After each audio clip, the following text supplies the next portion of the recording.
오늘은 저희가 로마서 7장 15절에서 25절에 있는 말씀으로 이제 7장의 대단원의 마지막을 또 대미를 장식하고, 이제 다음 주면 로마서 8장은 이 희망과 또 기쁨, 환희의 장입니다.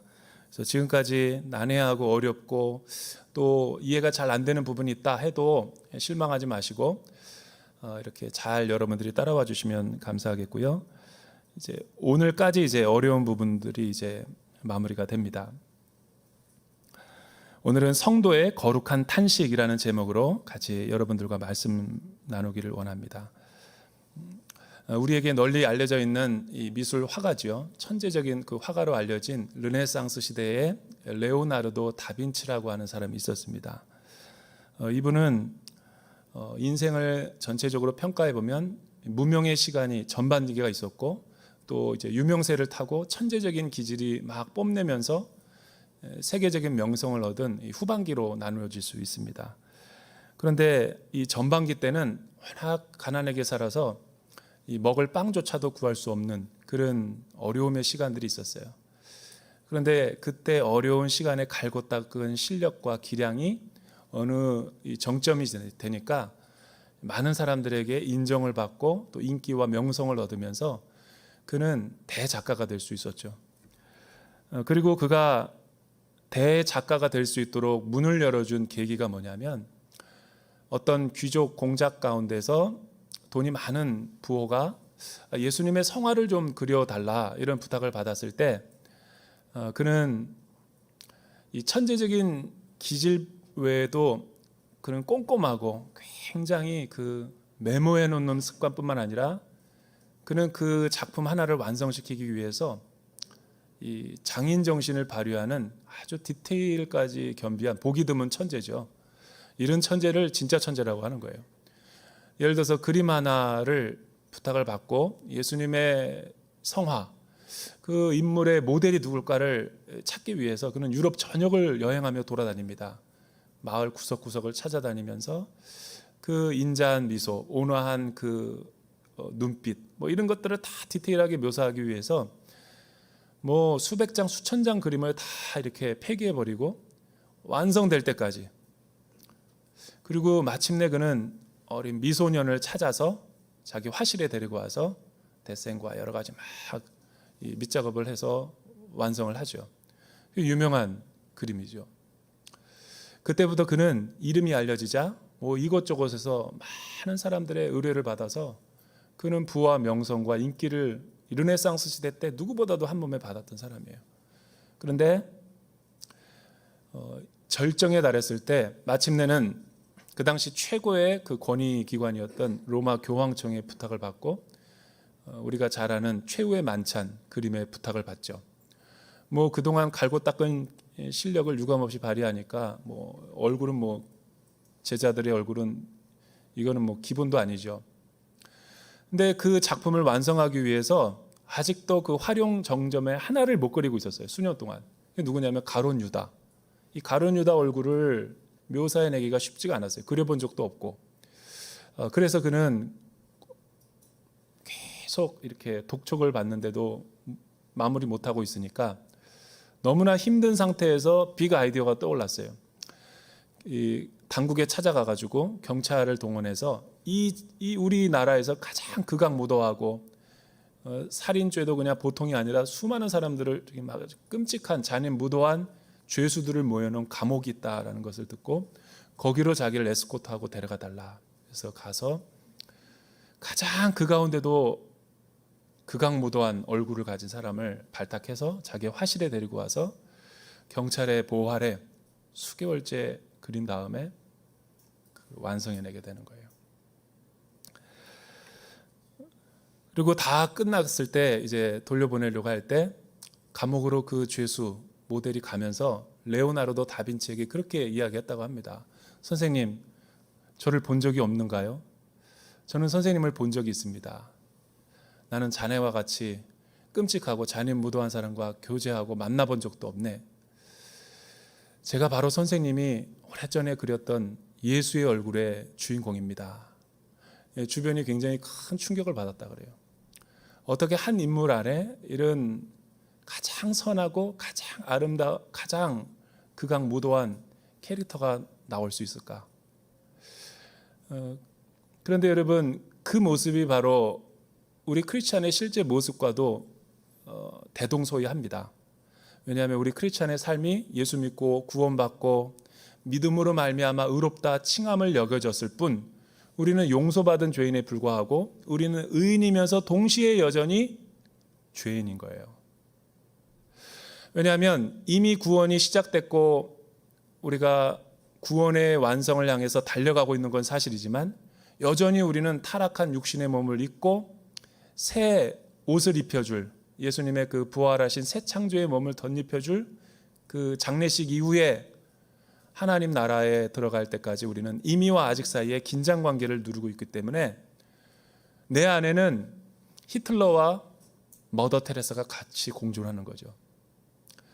여러분, 예수와 가룟 유다와 같은 이 내면의 얼굴이 지킬 박사와 하이드가 내 안에 있는 거예요. 낮에는 멀쩡한 사람처럼 지킬 박사처럼 선하고 올량한 학자처럼 돌아다니다가 밤이면 괴물로 변해버리는 거죠. 이게 남이라고 자꾸만 생각하면 안 되고 내 모습이어야 되는 거예요. 우리 크리스천들의 가장 이 위기가 뭐냐면, 내 안에 이런 이중성이 있다라는 것이 위기가 아니에요. 이런 두 얼굴을 가지고 있음에도 불구하고 우리는 왜 하나님 앞에 의롭다 칭함을 받을 수 있는가? 내 의와 내 공로가 아니라 예수 그리스도를 통해서 그분이 이루어 놓으신 십자가의 의를 힘입어 의롭게 된 거기 때문에, 아무리 내 안에 이중적인 모습이 있다 할지라도 우리가 예수님을 십자가를 단단히 붙잡고 있으면 하나님은 나의 조건과 내 행위가 아니라 그 십자가의 의를 보고 나에게 의로움을 주시는 하나님이시라는 거예요. 이게 교회에서 말하는 복음의 소망이고, 이것이 바로 믿음의 이신칭이라는 것을 우리는 늘 잊지 말고 우리 마음판에 잘 새겨야 될 필요가 있죠. 근데 문제가 있어요.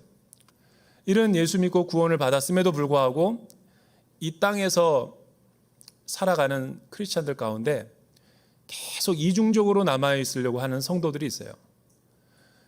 늘 강한 것만 이야기하고 늘 좋은 것만 이야기하고 자기는 죄가 없고 자기는 굉장히 거룩한 척하면서 사람들 앞에서는 쇼맨십을 하면서 혼자 있을 때는 아주 히틀러보다 더 나쁜 생각을 하며 극악무도한 일들을 마음과 생각 속에 짓고 있는 나.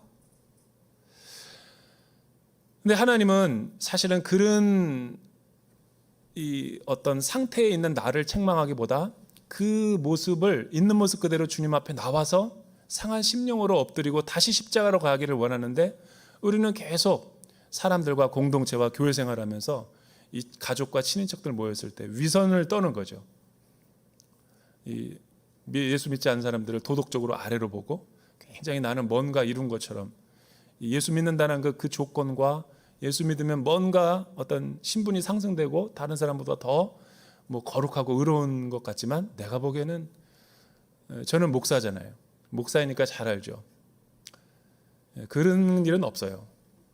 그런 일은 절대로 없습니다. 내가 이 세상 사람들보다 더 뭔가가 이 정결하고 거룩하고 뭔가가 양심적이다?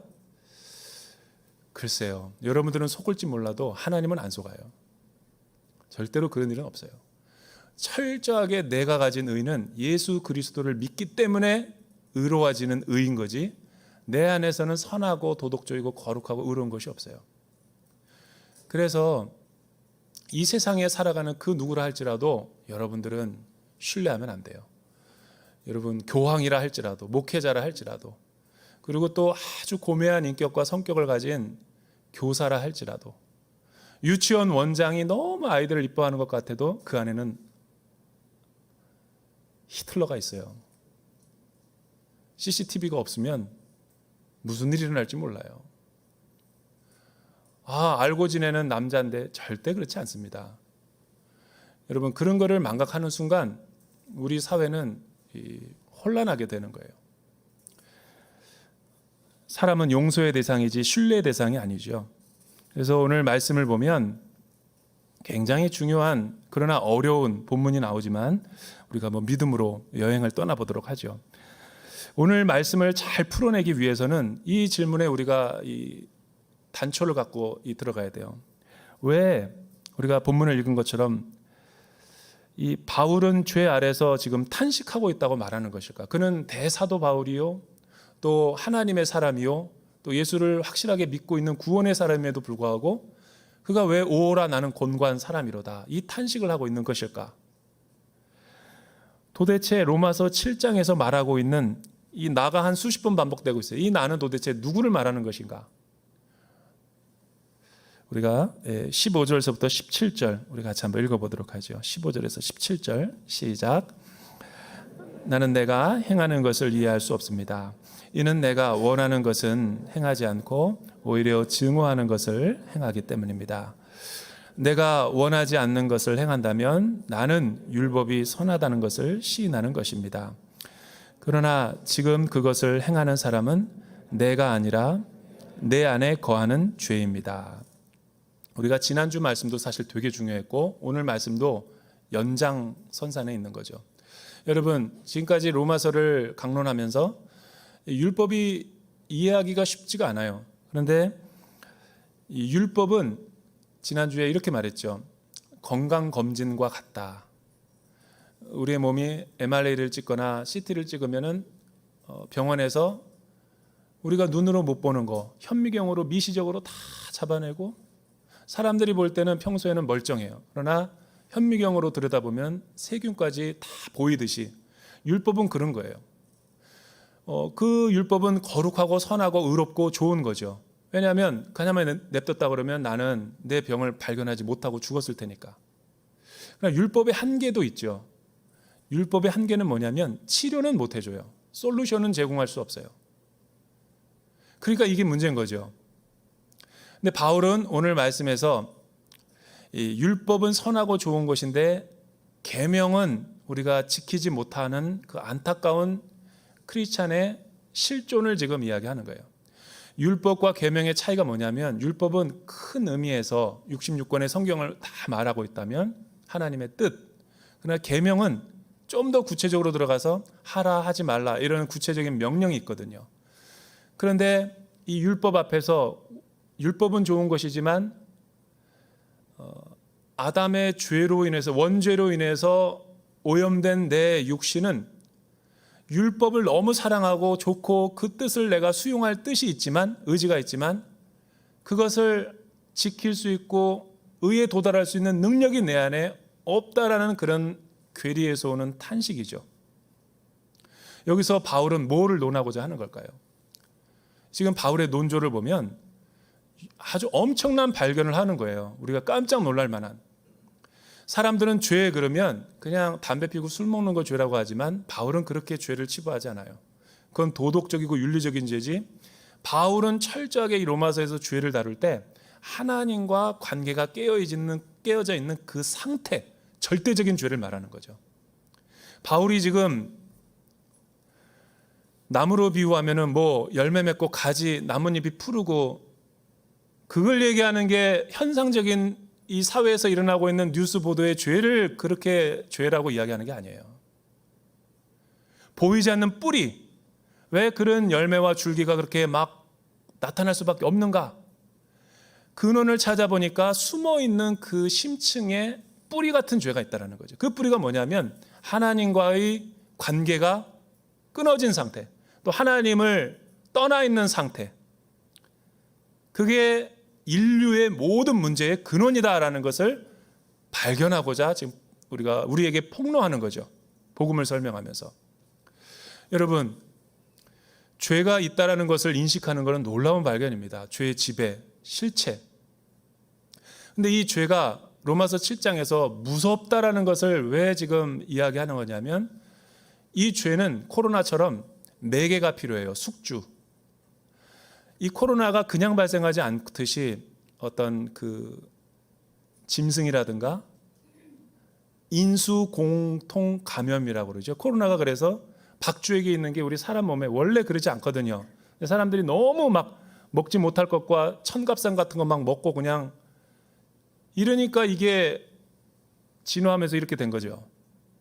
원래 야생에 있는 것들은 사람 몸에 감염이 안 되는 거예요. 근데 사람이 별의별 걸 다 먹고 자연을 훼손하고 그러니까 자연이 역습을 하는 거죠. 죄가 마찬가지로 죄는 혼자 나타나지 않아요. 사탄과 죄는 실제적으로 있지만 보이지 않는 권세이기 때문에 인간의 몸속에 기생하든가 율법이라는 것을 매개로 해서 틈타는 거예요. 율법이 선한데 어떻게 인간이 그것을 지키려다가 죄에 타락할 수 있죠? 그래서 그 사이에 보이지 않는 공중권세 잡은 죄의 실체가 있다는 것을 바울이 지금 7장에서 폭로하는 거예요. 이건 위대한 발견입니다. 위대한 발견. 사람을 통해서 역사하는 거예요. 그리고 사람을 통하니까 정보기관이라든가 전쟁의 영들이 막 있고 폭력을 좋아하고 또 율법은 되게 좋은 거지만 사실은 율법이 좋고 선하지만 그냥 법을 이용해 가지고 또 죄를 짓는 사람들이 있죠. 이 우리의 철저한 이 무능력과 이 부패한 본성을 보여주는 것, 그것을 바울이 이야기하는 거죠. 내가 원하지 않는 것을 행한다면 나는 율법이 선하다는 것을 시인하고 내가 행하기를 원하지만 그것에 날마다 실패하는 것 사이에서 뭐를 발견하냐? 죄가 있다라는 것을 발견한 거예요. 우리 성도님들도 그거를 인식해야죠. 죄는 실제하죠. 그러니까 죄에 조종당하잖아요, 사람들이. 이 죄가 얼마나 교묘하냐면 한두 번 습관이 돼버리면 우리 몸의 세포에 완전히 달라붙어가지고 생각 속에도 들어가서 내가 이 사탄의 하수인 노릇을 하는 거죠. 그러니까 인간은 하나님의 형상을 지닌 선한 존재이면서도 동시에 이런 무시무시한 죄의 하수인 노릇도 할 수 있는 거예요. 사람들은 되게 사람을 막 이렇게 어떤 사귀고 차 한 잔 마시면 막 갔다 와서 이렇게 자랑하는 분도 있어요. 목사님 너무 멋진 사람이에요. 너무 대단한 사람이에요. 이 사람 내가 지금 한 20년 경험해 봤는데 정말 우리 형제보다 더 낫다고 속고 있는 거예요. 속고 있는 겁니다. 여러분, 자연은 그렇게 속이지 않아요. 인간이 속이는 거지. 인간이 얼마나 악한지 우리가 진짜 본성을 보지 못하면 인생을 여러분들이 아직 철이 덜 들었다고 그러나, 그래서 그런 분들은 포항제철을 좀 갔다 와야 돼요. 철이 들도록 하기 위해서. 여러분, 제가 이 나라는 실체가 누구인지 깨닫게 하기 위해서 자막을 통해서 몇 가지 성경 구절, 이 바울은 이 본문을 너무 고뇌에 차서 우리에게 설명해 주면서 자신의 자전적인 신앙의 여정을 우리에게 과감하게 폭로하고 있어요. 여러분, 바울이 어떤 사람입니까? 바울도 주님 만나기 전에 모습이 있었고 구원받은 다음에 모습이 있었고 또 구원 이후의 영화의 과정 가운데 이르는 여러 가지 단계를 보여주는데, 그가 예수 믿기 전에 어떤 존재였는가? 우리 사도행전 9장 1절과 2절, 빌립보서 3장 6절을 한번 같이 읽어보죠. 크게 읽어볼까요? 시작. 사울이 주의 제자들에게 대하여 여전히 위협과 살기가 등등하여 대제사장에게 가서 다메섹 여러 회당에 가져갈 공문을 청하니, 이는 만일 그 도를 따르는 사람을 만나면 남녀를 막론하고 결박하여 예루살렘으로 잡아오려 합니다. 여기 보세요. 그 기세가 등등하여 대제사장에게 공문을 받고 이 스데반 집사를 지금 죽이려고 하는 그 장면이죠. 얼마나 살기가 느껴졌던 그러나 그가 어떻다고 이야기하냐면 빌립보서 3장 6절을 한번 읽어보죠. 시작. 열심으로는 교회를 박해하고 율법의 의로는 흠이 없는 자라. 율법의 의로는 흠이 없다라는 게 뭘까요? 자기는 율법을 다 지켰대. 세상에 이런 사람이 있어요? 근데 바울은 도대체 무슨 멘탈이기 때문에 지금 이렇게 자랑하면서 얘기하고 있을 거예요?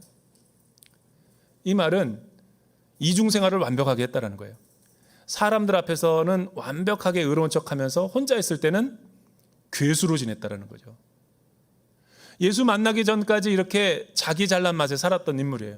우리도 마찬가지죠. 예수님을 모르고 복음을 몰랐을 때는 내가 꽤 괜찮은 사람인 줄 알았어요. 주님을 만나고 나니까 어떻게 변해요? 디모데전서 1장 5절 6절 한번 같이 읽어보죠. 1장 15절에 보면 이 말씀은 믿을 만한 것이요 또한 모든 사람이 받을 만한 말씀이다. 곧 그리스도 예수 아버지께서 죄인을 구원하시려고 세상에 오셨다는 것이다. 죄인 가운데 내가 가장 악한 사람이다. 1장 15절이군요.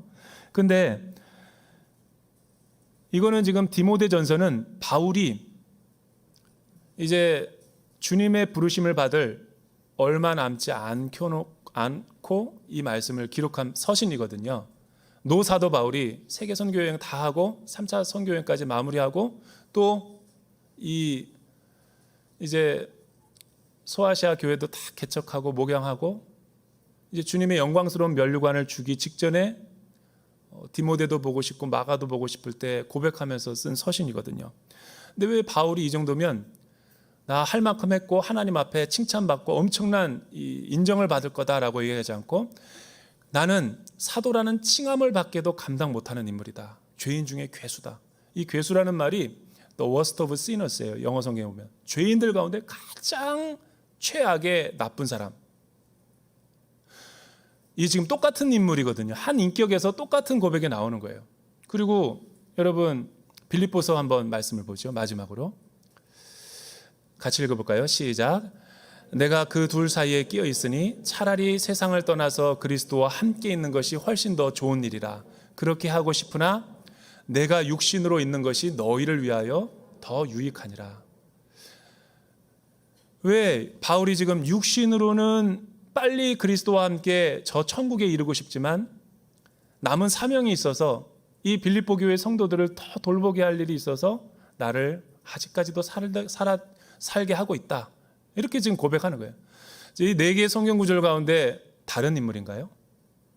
한 사람이 똑같은 지금 인격적인 고백을 주님 앞에 하고 있는 거예요.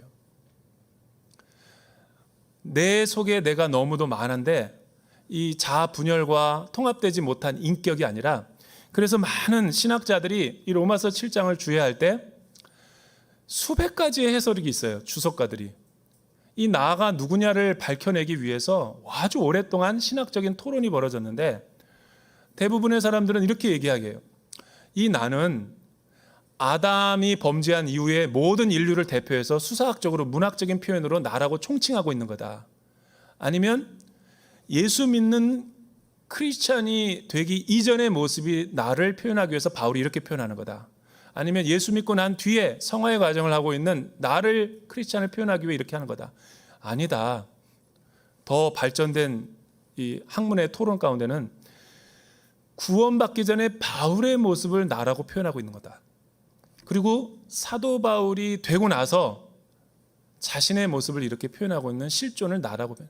이거만 벌써 여러분 눈빛만 봐도 설교에 흥미를 잃어버리고 지금 논의 동공이 막 지진이 일어나고 있는데 그렇죠. 제가 수백 가지 중에서 지금 대표적인 것만 5개만 얘기한 거거든요. 어떻게 그러니까 이 표현을 이 구절을 어떤 위대한 신학자는 그렇게 표현했어요. 산 정상에 오르기 위한 복음의 꼭지점에 오르기 다다르기 전에 바로 밑에 있는 지금 상황이라는 거예요. 오라 나는 곤고한 자로다. 이 사망의 몸에서 누가 나를 건져내랴. 이 나는 도대체 누구를 의미하는 것인가. 이게 밝혀지지 않으면 성경을 이해할 수가 없거든요. 산 정상 앞에서 지금까지 이신칭의 논의가 다 논리가 무너질 수 있는 위기 가운데 있는 거예요.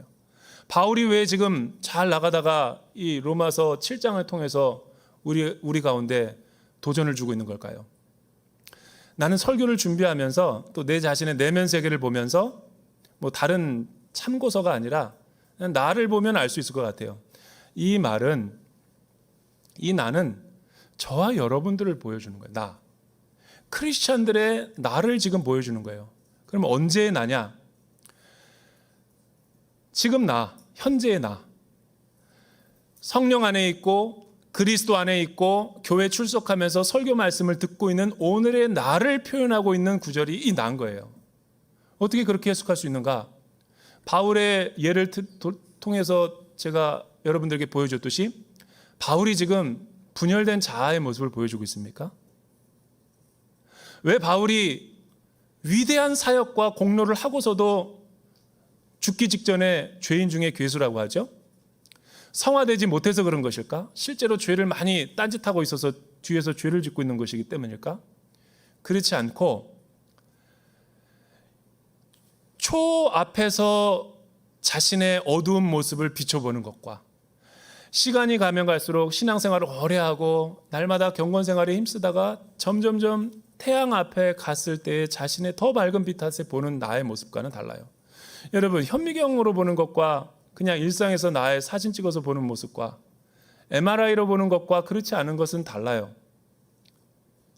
더 은혜를 깨닫고 더 십자가를 자기가 이해하고 나서 더 복음의 깊은 곳까지 들어가 보니까 신앙생활을 하면 할수록 내가 잘 몰라서 그랬지 얼마나 죄인 중에 괴수고 나쁜 사람이고 정말 예수님의 은혜 없이는 한순간도 살 수 없는 존재구나. 이 십자가의 공로가 더 감사하고 더 감격이 있고 내가 너무 그 하나님의 영광을 볼 때 부끄러운 것밖에 없다. 그래서 더 하나님을 찬양하게 되고 경배드리게 된다는 걸 보여주는 거죠. 저와 여러분은 안 그런가요? 그렇다고 내 안에 머더 테레사와 같은 모습만 있나요? 나는 여러분들이 속아서 그렇지 굉장한 사람입니다. 예, 굉장한 사람이에요. 내 속에 내가 너무도 많아. 하덕규 씨의 그 노랫말처럼 하루에도 12번 변해요.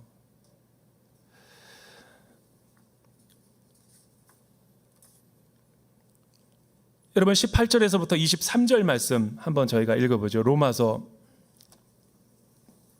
7장 우리 18절에서 23절 말씀 한번 읽어보죠. 시작. 나는 내 안 곧 내 육신 속에 선한 것이 거하지 않는 줄을 압니다. 원함은 내게 있으나 선을 행하는 것은 없습니다. 내가 원하는 선은 행하지 않고 오히려 원하지 않는 악을 행합니다. 만일 내가 원하지 않는 것을 행한다면 그것은 행하는 사람은 내가 아니라 내 안에 거하는 죄입니다. 그러므로 나는 하나의 법칙을 깨달았습니다. 곧 선을 행하기 원하는 나에게 악이 함께 있다는 것입니다. 내가 속사람으로는 하나님의 법을 즐거워하지만 내 지체 안에서 하나의 다른 법이 내 마음의 법과 싸워 나를 내 지체 안에 있는 죄의 법의 포로로 잡아가는 것을 봅니다. 여기까지. 여러분, 고대 세계에서 이 찰스 스윈돌 목사님이 쓰신 책을 보니까 이 고대 세계에서 고래를 잡는 법 예화를 들려주면서 이 부족들이 이 체렵과 어떤 사냥의 시대였기 때문에 여러 부족들 마을들이 고래를 잡으러 나간대요. 엄청난 크기 때문에 연합하지 않으면 잡을 수 없죠. 포경할 수 없어요. 근데 고래를 마침내 잡았을 때 작살과 화살로 뭐 그냥 수백 명의 사람들이 다 쏴서 일제히 고래가 죽어서 그 주변은 피바다가 돼요. 그걸 다 묶어가지고 여러 배들이 끌고 오죠. 그리고 이제 육지에 와서 서로 사냥감을 나누겠죠. 근데 그때 고대인들에게 유명한 경구가 하나 있대요. 꼬리를 조심해라. 왜냐하면 고래는 다 죽었다 할지라도 그 꼬리의 신경이 아직도 살아있는 그 부분이 있기 때문에 그 무시무시한 힘으로 잘못 맞으면 3-4명이 즉사한대요. 그래서 꼬리를 조심해라. 고래를 잡을 땐. 예수 믿는 사람도 마찬가지죠. 십자가 안에서 그리스도와 함께 나눈 죽고 그리스도의 새 생명이 나에게 전이가 돼서 이제 구원 얻은 몸으로 영적인 자유와 해방을 누리고 살아가고 있지만 아직 다 완성된 건 아니에요. 이 육신의 장막이 남아있기 때문에 죄의 봉선행에 길들여진, 그래서 갈라디아서 5장에 보면 성령의 법과 이 육신의 법이 갈등을 하고 있다 그러잖아요. 여기 로마서 7장도 지금 그렇게 묘사하고 있는 거죠. 내 안에 이런 것들이 다 공존하고 있는 거예요. 그러면 어떻게 이 죄를 이길 수 있는가? 꼬리를 조심해야 되는 거예요. 그리고 긍정적으로는 이 성령의 새 사람, 속사람의 능력에 계속해서 은혜와 말씀, 기도와 찬양과 예배를 통한 우리 소그룹과 순모임의 공동체 경건 생활의 능력을 통해 제압하는 거죠. 이게 우리가 순례자로 부르심을 받은 종말론적인 우리의 삶인 거예요. 예수 믿는다는 건 뭐냐면 이제 칭의를 받고 성화의 삶, 영화의 삶으로 완주하며 나가는 거예요. 근데 그 중에는 꼬리 조심 않고 교회 안에서 고래 꼬리 맞아가지고 죄의 꼬리 맞아가지고 죽는 사람이 있어요. 뭐 보편적으로 구원의 탈락이라고 표현할 수 없지만 계속 성령님이 경고하시고 말씀하시는데도 나는 괜찮아. 한번 구원받았으니까 나는 구원 잃어버리지 않아. 이든 사이비와 이단, 종파의 신앙에 빠지거나 아니면 뭐 나는 구원받았으니까 죄 없어, 완전한 성화를 이룰 수 있어, 이런 오만함이 불러온 이 영적 교만, 이런 사람들은 다 하나님께서 우리에게 이루어 놓으신 놀라운 우리의 신분을 다 상실해 버리는 거예요. 우리 사회 일각에서 일어나는 기독교의 타락은 그런 걸 보여주는 거죠. 도가니 영화 보셨어요? 안 보신 분들은 넷플릭스를 통해서 한번 다 보셔요. 그 기독교 영화입니다. 장로 이야기고 타락한 집사 이야기예요. 이중적인 생활을 할 수 있다니까, 얼마든지. 그러면 이제 우리는 어떻게 살아야 되는가? 값싼 은혜, 값싼 믿음이 아니라, 싸구려 복음을 믿는 사람이 아니라, 우리가 구원받았으면 우리는 이제 절대적인 죄는 죽었기 때문에 상대적인 죄만 남아 있어요. 죄를 이길 수 있는 뿌리를 끊어놨기 때문에 이제는 다 서서히 고래가 소멸에 죽어가듯이 죄의 힘은 없어져요. 우리가 그리스도와 함께만 있다면 이겨낼 수 있는 거죠. 은혜 아래서. 은혜 아래에 있는 사람은 어떻게 살아가야 되는가? 혼자 잘났다고 살면 꼴이 맞아요. 신앙 공동체를 소중히 여기고, 순예배와 다락방을 소중히 여기고, 교회에서 제공하는 많은 제자훈련과 양육 프로그램들을 나 다 알아, 그까짓 거. 내가 지금 신앙생활 20년 30년째야, 큐티 다 알아. 이게 꼬리에 맞는 거예요. 나 임직자야, 나 목사야. 그건 천천만만해. 매우 위험한 거죠. 매우. 여러분, 예수를 믿고 기독교 세계관이 변했다 할지라도 직장에서, 가정에서, 자녀를 양육하는 방법에서 하나님의 선택을 할 것인지 세상의 선택을 할 건지 우리는 공존의 세계를 살아가고 있다니까요. 날마다 은혜 받지 않으면 우리도 한순간에 괴물로 돌변할 수 있어요. 예전에 패러글라이딩이라고 아십니까? 패러글라이딩. 강원도 정선에 아울리치를 갔을 때 장로님, 권사님들이 다 마무리할 때, 목사님, 우리 패러글라이딩 한번 타보시죠. 나를 갖다 그냥 강원도 정선 시장도 구경시켜주고, 그 높은 바람이 많고 산이 있는 그곳에서 패러글라이딩을 많이 하더라고요. 가격도 비싸요. 한 번 타는데 5만 원인데, 그런데 그걸 보면서 이게 굉장하다는 걸 제가 알았어요. 믿음의 인사이트를 제가 얻은 적이 있는데, 물론 나는 안 탔어요. 무서워서. 이따만한 체구인데 내가 혹시라도 탔다가 떨어지면 어떡해요? 잘 모르는데. 생명이 소중하기 때문에, 가정이 있는 몸이라. 근데 앞에 타시는 우리 집사님, 여집사님인데 용기가 대단하더군요. 몇 번 타봤대요. 그러면서 하는 얘기가, 목사님, 이거 내가 하는 거 아니에요. 그러니까 조교가 있어요. 조교. 두 사람이 타는 거거든요. 위에서 다 해주고 나는 그냥 앞에만 꽉 붙잡고 있으면 된대. 헬멧 쓰고 딱 안전벨트 하고. 근데 그래도 이렇게 여러분 출발할 때 얼마나 그게 무서워요. 어떻게 잘 탈 수 있냐고 물어봤더니 조교가 하는 말, 나만 믿어요. 탈 수 있는 사람과 못하는 사람이 그렇게, 수고하고 무거운 진진자들아 다 내게로 오라, 내가 너희를 쉬게 하리라가 바로 그 말이에요. 이제 예수 믿은 다음에 이 세상에서 죄 많은, 유혹 많은 세상에 어떻게 이길 수 있는가? 은혜 아래에 있으면서 내가 하는 게 아니에요. 그러니까 하나님의 말씀의 권위 아래 내가 밑으로 가서 순종만 하면 되는 거죠. 근데 하나님이 가끔 이상한 사람 만나지 마라, 내 마음에 시그널에서 삐뽀 신호를 줘요. 여러분, 피 묻은 그리스도의 복음으로 구속받은 사람은 양심이 살아있어요. 죄가 뭔지를 안다니까요. 하나님 말씀이 어떤 거고. 사인을 주면 우리가 거기에 믿고 맡기고 그걸 선택하면 승리하는 거예요. 그런데 믿음이 연약한 때, 흔들리는 때,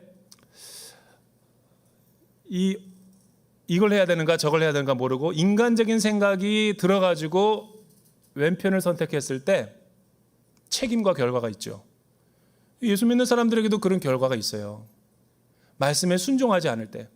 그게 은혜 없는 삶이고 그리스도 안에 살지 않는 삶인 거죠. 목사라 그래도 여유가 없다니까 그러네. 다 마찬가지인 거예요. 그러니까 우리가 어떻게 선택해야 돼요? 성령의 음성에 민감해야 된다고요. 그래서 바울은 이런 고백을 하는 거예요. 오호라, 나는 곤고한 자로다. 이 사망의 몸에서 누가 나를 건져내랴. 선한 것은 알지만 선택할 수 없는 능력이 내 안에 없는 것을 보고 그리스도 예수께서 나를 대신해서 모든 것을 다 이루어 주시고 나에게 생명의 구원자로 오신 그 주님을 더 갈망하고 사모하고 의지하게 만드는 거죠. 그러니까 예수님 없었으면 우리는 비참한 삶을 계속 살았겠죠. 내가 하는 게 아니에요. 율법으로. 그냥 하나님이 하라는 것을 하고 의지하는 거예요. 이거는 할 수 있잖아요. 하나님이 다 하신 일을 내가 신뢰하는 거. 복음이 뭐예요? 내가 하는 게 아니라 예수님께서 나는 잘 알지 못해요. 불안해요. 첫 발을 떼기가 쉽지 않다니까 그러네. 패러글라이딩이. 여러분들이 남의 얘기니까 쉽게 보지 그 수백 미터나 되는데 그거 첫 발 떼기가 그게 쉬워요? 신뢰해야 되는 거죠. 하나님이 다 하셨으니까. 매 순간순간마다 하나님의 말씀과 하나님의 음성에 귀 기울이고 큐티 때나 기도회 때나 소그룹 공동체 모임 가운데 다 은혜의 방편을 주세요. 그 은혜의 방편을 음성을 듣고 내가 성령의 선택을 해야지만이 영적인 자유와 해방을 계속해서 주님 오시는 날까지 누릴 수 있는 거예요. 이후의 자유와 더 기쁜 환희는 기독교는 희락주의자라는 얘기를 다음 주 to be continue 좀만 일주일 동안 기다리시고 기도로 인내하시길 바랍니다. 기도하고 마치도록 할게요. 사랑하는 주님 감사합니다. 우리는 얼마나 그동안 예수 믿는다고 하면서 속아서 살고 값싼 믿음과 싸구려 복음 가운데 내가 헛된 신앙생활을 많이 했습니까?